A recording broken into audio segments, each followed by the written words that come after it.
We are ready to start with the next technical session, Building Trust in Digital Payment Systems and Combating Financial Fraud for Inclusive Growth. This session will be moderated by Ms. Prerna Saxena, Head of Asia Pacific, United Nations Better Than Cash Alliance. May I request her to please join us on stage? And please join me in welcoming the esteemed panelists. We warmly welcome in our midst Shri Abhishek Singh, Additional Secretary, MeitY, Government of India. We warmly welcome Ms. Sheetal Sani Kapoor, Head of Payments and Privacy Legal, Amazon Pay. And a very, very warm welcome to Ms. Lalita Nataraj, Chief Executive Officer, National Payments Corporation India, Beam Services Limited. So ladies and gentlemen, this session, which is hosted in association with United Nations Better Than Cash Alliance, will delve into all the aspects of interoperability and discuss the possible solution to address issues and challenges encountered in achieving.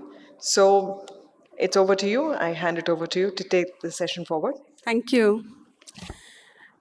Good afternoon, everyone. Welcome to this session.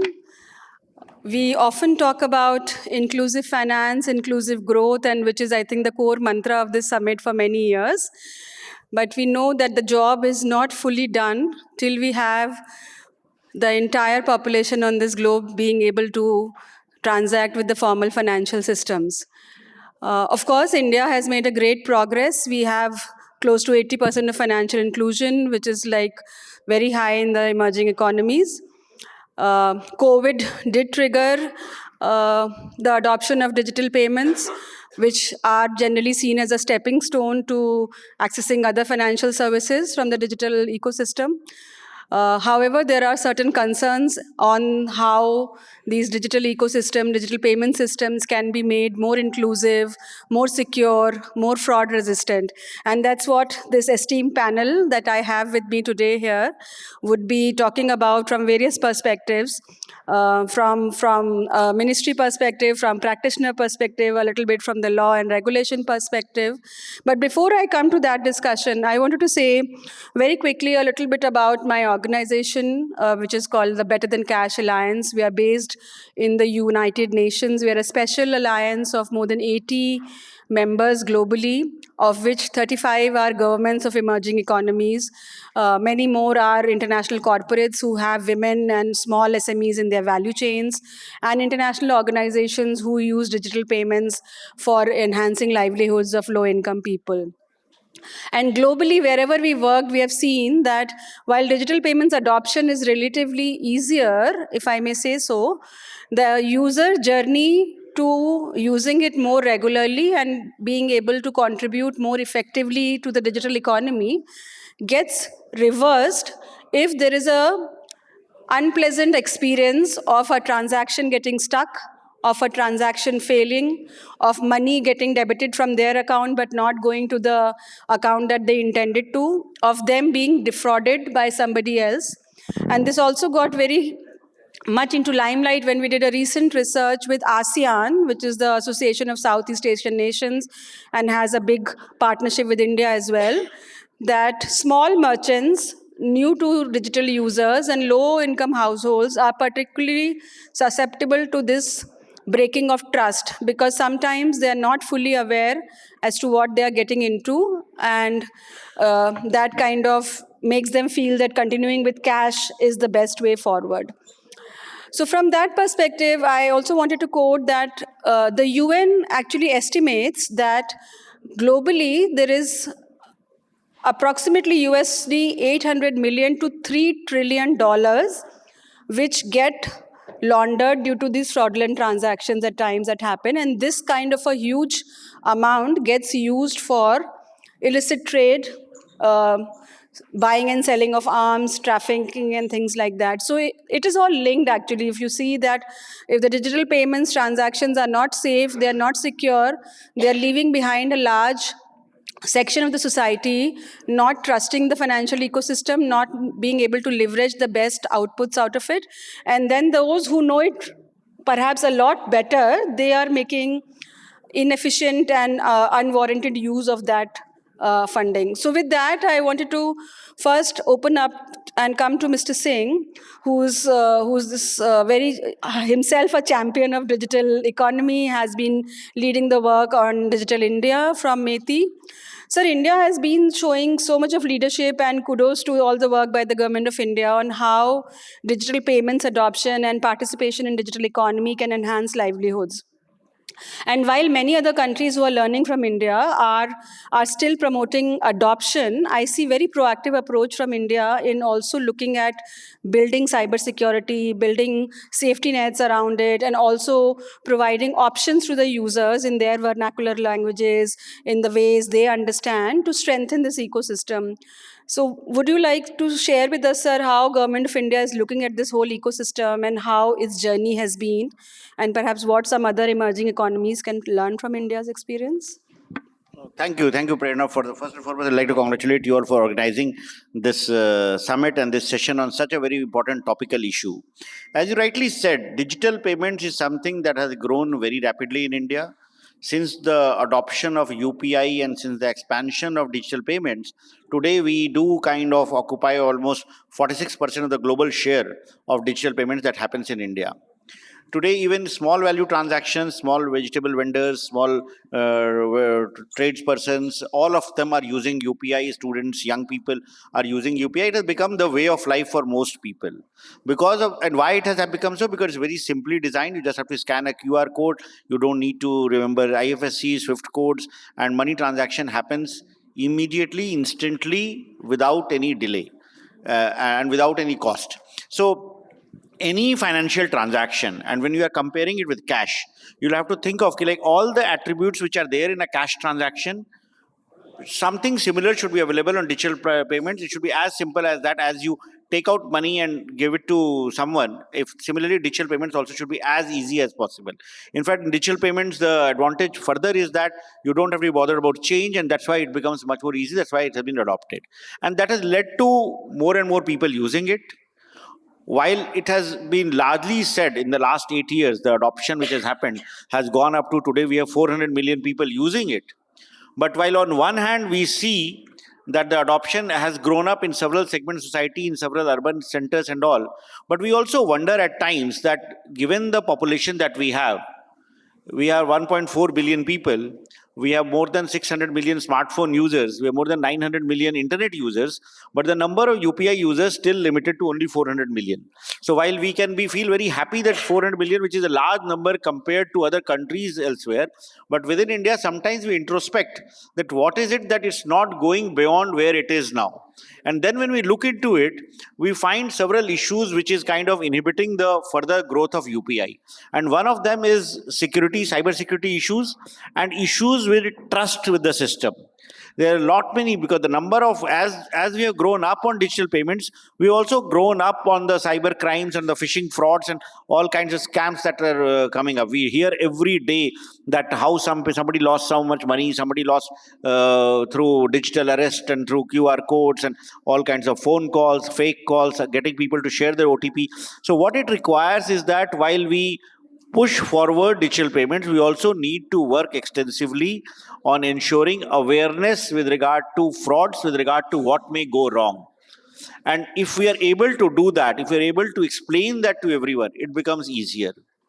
One very important segment of the society which has not really adopted to digital payments is senior citizens. I find them very often, they are not very comfortable with it. They sometimes feel that if they do something, they become vulnerable. And they are very often more comfortable with using cash. So we'll need to think of a targeted approach and not only think of people like us. Like we very often, because we are in the ministry, we are technologically more aware, we have got access to smartphones, we have been using it for a long time, we think that that applies to everyone. So we'll have to segregate our population, segregate our society into various groups and try to see what is the adoption rate of UPI in various segments and what is it that's blocking it. Young people are more quick to adopt it because that has become their way of life. That's what they have grown up with.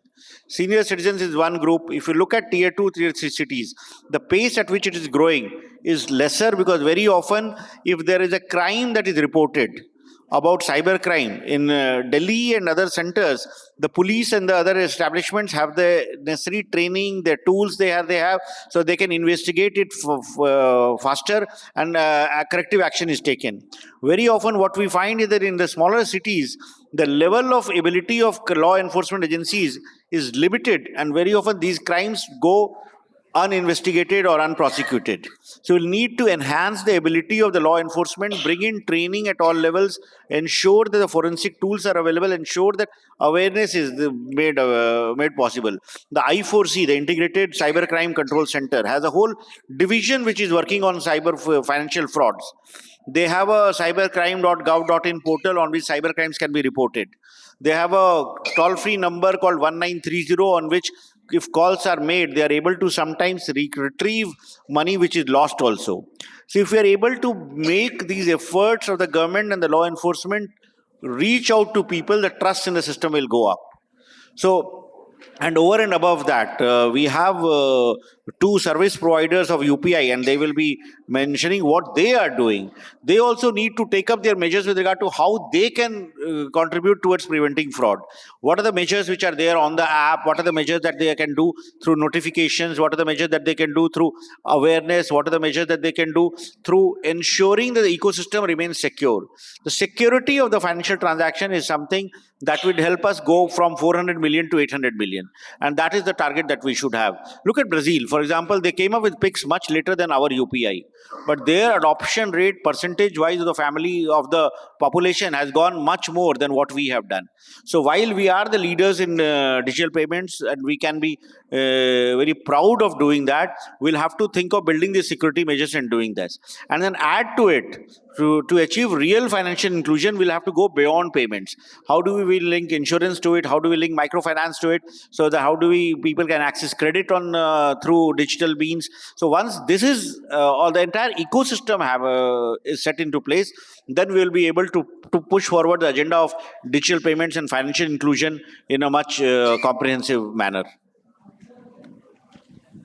Thank you, sir. You rightly said that focusing purely on adoption will not take us a long way. It has to be a safe system. It has to work for the user in a secure way, and then the trust gets strengthened. And that makes me move to Lalita, who's the CEO of NPCI Bheem. Lalita, we often hear that there are maximum number of online frauds happening somehow on UPI. I don't know whether it is right or wrong. And that kinds of takes away the glory of UPI adoption when you talk about it globally. And I was looking at some data that even RBI has reported that in the last financial year, the number of financial frauds has grown by 300%.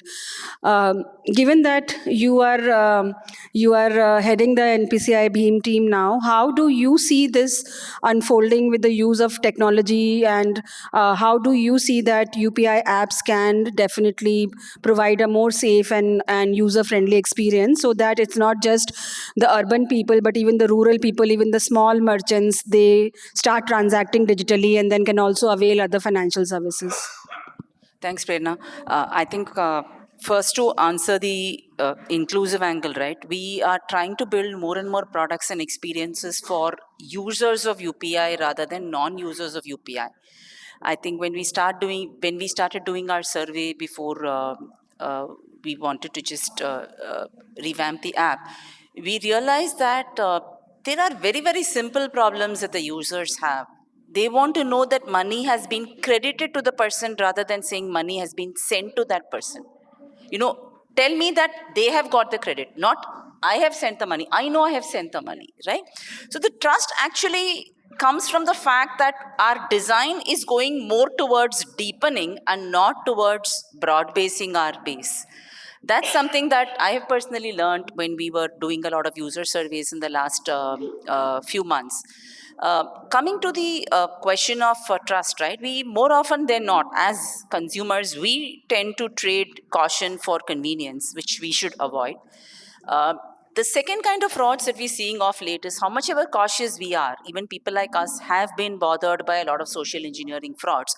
And here is where I think community sharing, reaction to this incident quickly, and looking at safeguards is extremely important.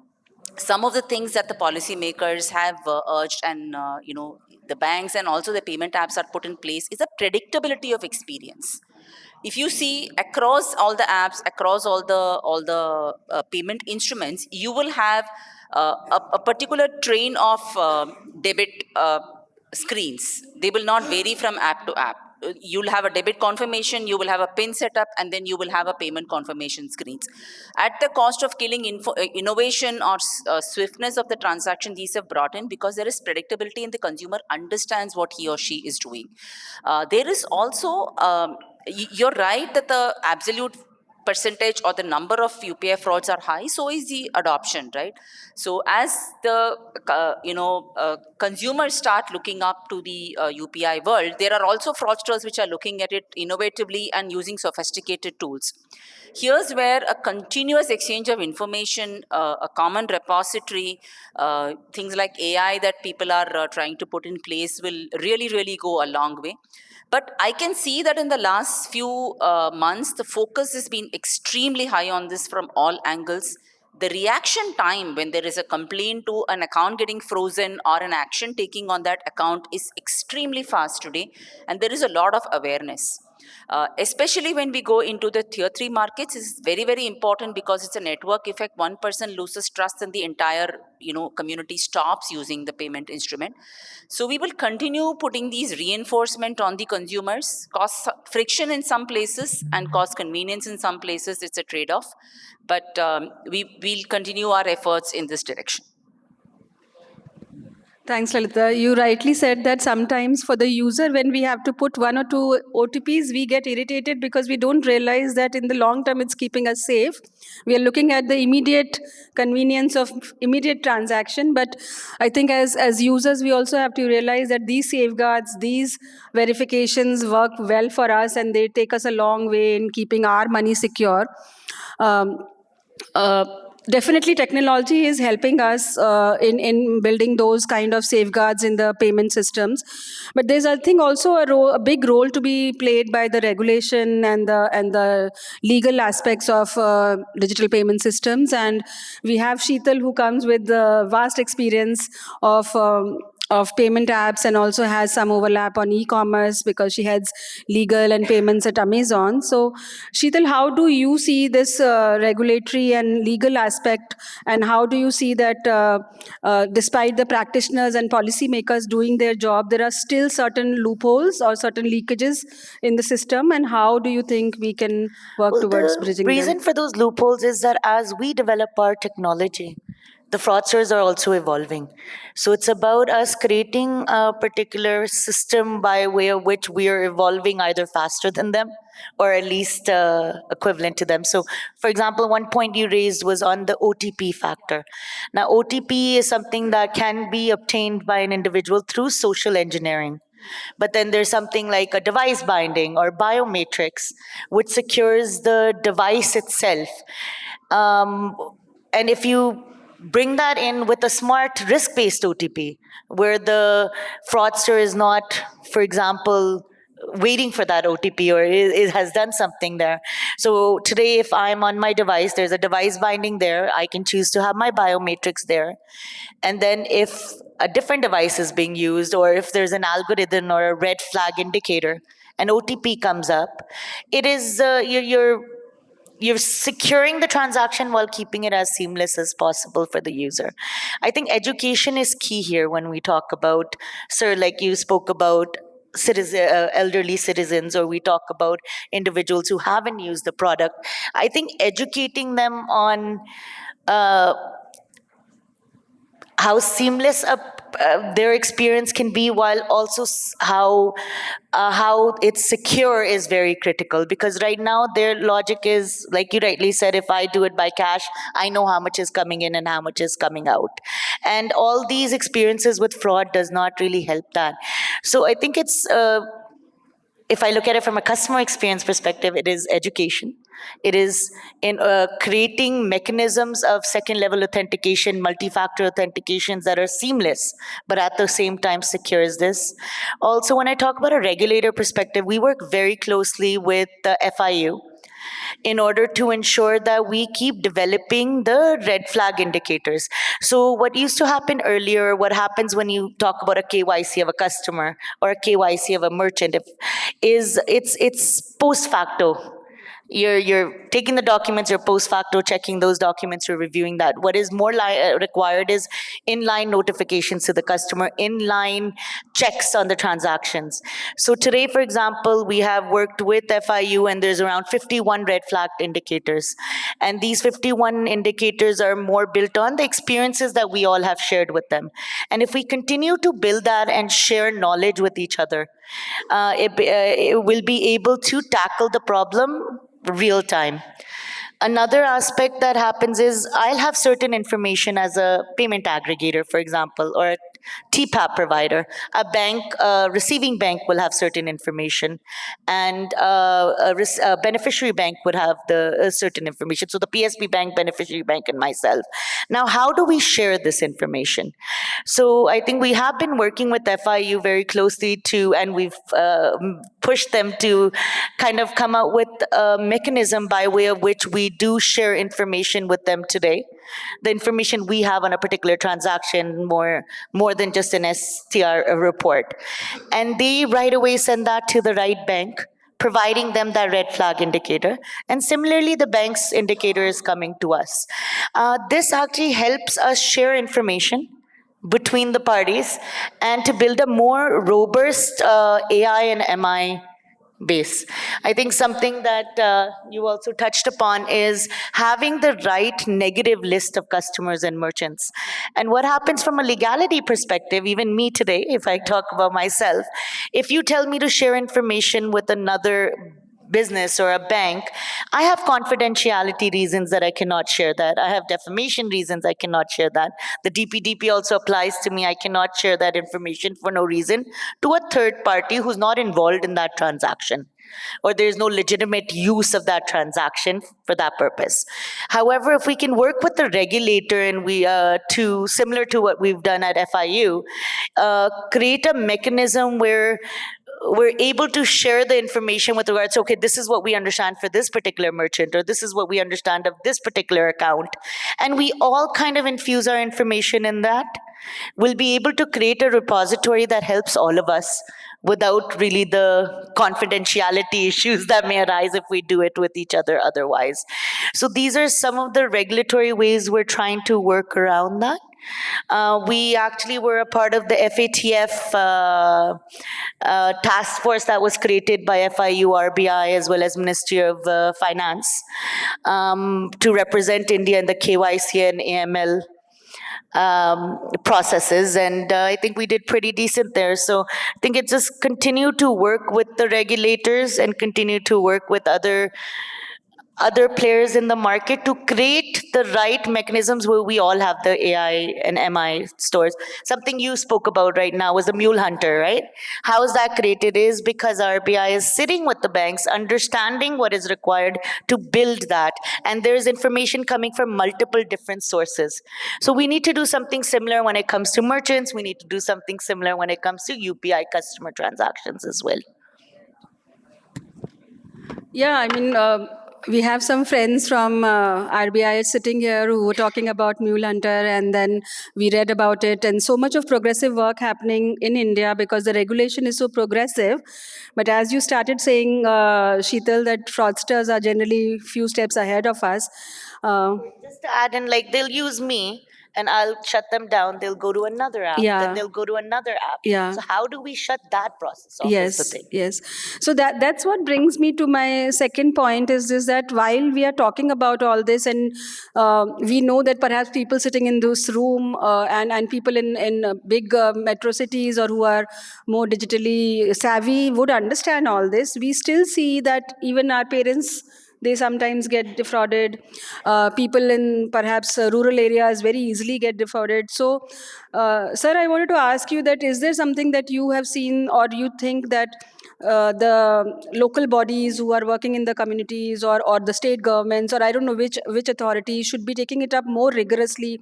What could be the best way possible to have this kind of awareness and confidence in the community so that they know that they are not getting into these fraudulent transactions from your experience? And second part of it, I wanted to ask, sir, that I've seen you representing India in various global fora. Your talk in Global DPI Summit was so great, where several emerging economies were coming to you.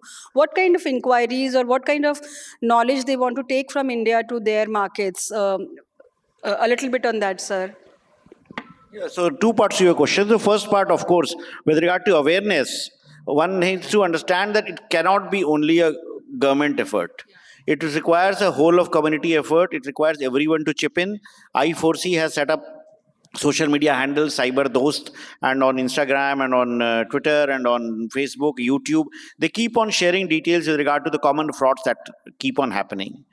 But this can only be reaching to each and everyone if everyone else joins in. The other key factor that can be done is that the service providers, for example, we have Amazon Pay and we have Bheem here, but similarly, there are other key players, that top 10 players or top 20 players. Can they share information with each other with regard to the fraud? Or can they share it with the regulators? If they get to know that this number is doing some fraud or something is happening this kind, can they share that expertise with anyone? If that becomes like a common pool of sharing of knowledge and expertise to prevent such frauds, it can really, really help. It should not suffice that I am shutting that number down and tomorrow he may do something with somebody else. So that comes in second. Building in capacities at all level, right to the panchayat level, right to the police station level, we can add a lot of value. So when we take it up in this manner, we'll be able to make it more secure. And at the same time, we also need to understand that because it is digital, we are able to track how many frauds are happening. Who knows how many frauds happen in cash transactions? People lose money to pickpockets for a very, very long time. There have been different kind of frauds that happens with cash. But since it's not digital, we don't even know the volume of money that is lost in cash transactions.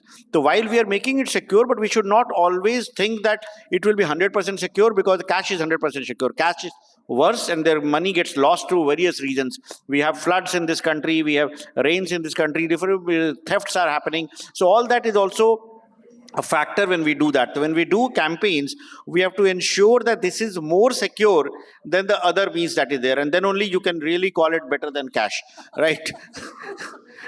So that should be the kind of pitch then when we do that, apart from the communications and apart from the sharing of knowledge and information and expertise.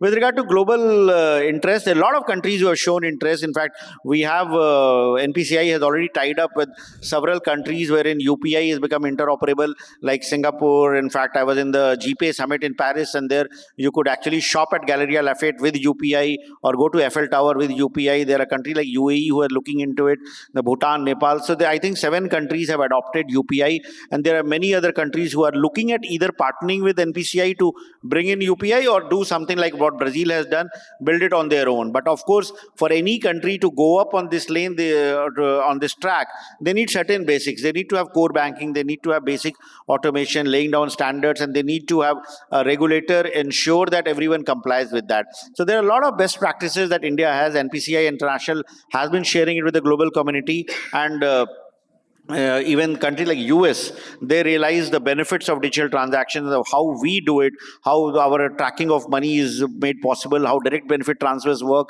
And in fact, I'll just conclude by giving one data point. Like during COVID, we were able to transfer money to the bank accounts of people because of the digital infrastructure that we have in our country, wherein every individual is mapped to a unique bank account.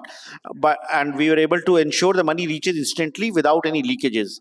A country like the United States, they transferred more than $400 billion as COVID relief through plastic cards and paper checks, and they are still reconciling who got what and who did not get what. So that's a challenge that the most developed economies in the world have. So we should be proud of what we have done. At the same time, we should try to ensure that our systems become more safe, more secure, and more friendly to the end users.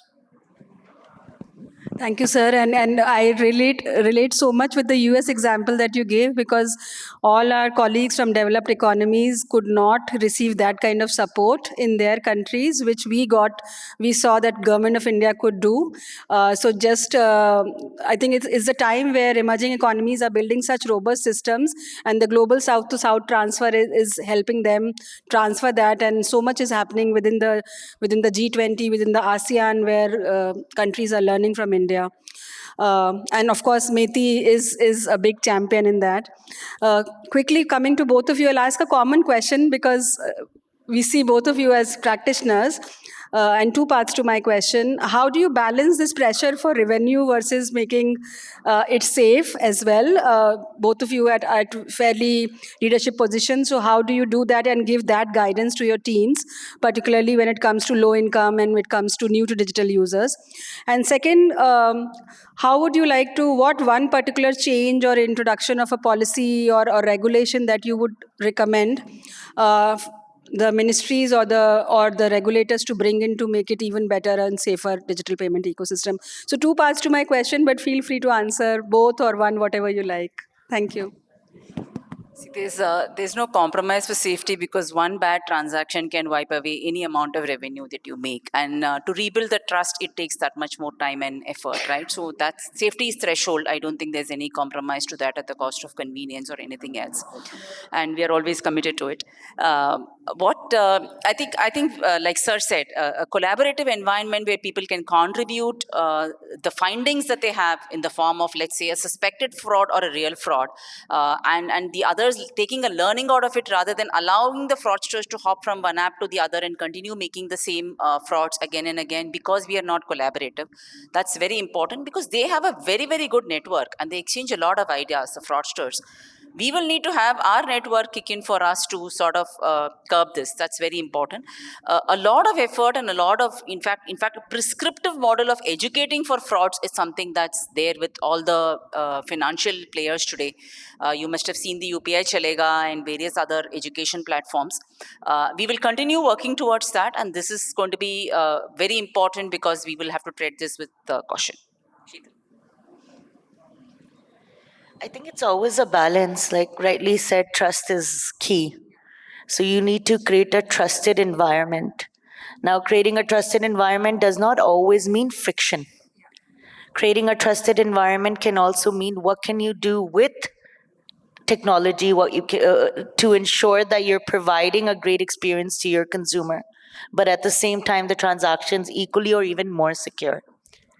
I've given that OTP example, but there are multiple more where doing things more dynamic, for example, risk-based, overdoing it for every single transaction is something where how you balance it. But trust is key, and trust doesn't only come from how do you, like we spoke about inline risk indicators, but it's also about creating a secure environment internally. So how secure are your systems, your network?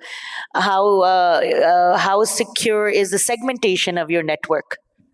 Because if your network is there's a segment in it where it's in different areas, you're actually securing. If there's a breach in one area, you're securing the other areas.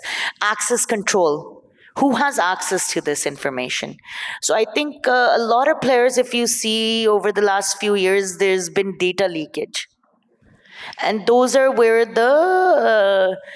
you can say the fraudster also get mass information from. So I think creating that trusted environment means a responsibility on you.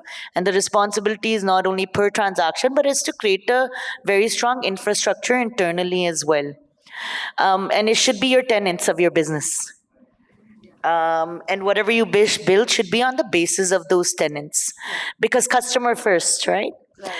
So from a regulatory perspective, I think we're going in all the right directions already. If you see the new cyber resilience guidelines that have come in for non-banking payment system providers, it provides you the guidance of what all you require, but doesn't really go deep into how, because how is what is going to keep evolving. Right. And I think we all have the same request of us working as one ecosystem to help each other create that evolving environment as well.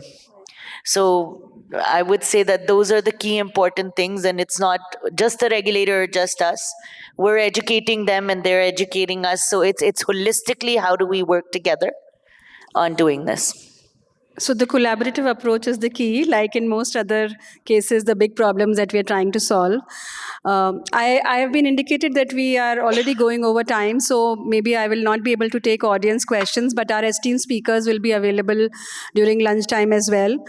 We all can continue the discussion there. I wanted to say that all these things that we are talking about are also very much highlighted in the UN Principles for Responsible Digital Payments, which were launched by Honorable Finance Minister Srimati Nirmala Sitharaman. And the key points that we emphasize there on as to how do we all work together to ensure that funds are protected and available. When the user wants them, it is available. Client's data is safeguarded. We are focusing only on the loss of or leakage of funds, but what about data? The data also has to be safeguarded. The losses where the fraud happens. Yes, exactly. And then champion interoperability so that one can use various platforms without getting scared of losing money or data. And then, of course, the last is that in case any of this doesn't work and there is a fraud, then we have to ensure that the recourse is quick, clear, and responsive. And even if it takes time, the user knows where the complaint is and how soon it can get resolved. So with that, I would like to conclude here. Thank you, everyone. We will be happy to interact during lunch hour outside. We will be closing it now. And thank you to our esteemed speakers, particularly Sir, who's taken out time from his busy schedule. Thank you, Sheetal. Thank you, Lalita. Thank you, audience, for being with us. Thank you so much for your participation. Our sincere thanks to the esteemed panelists and the session moderator.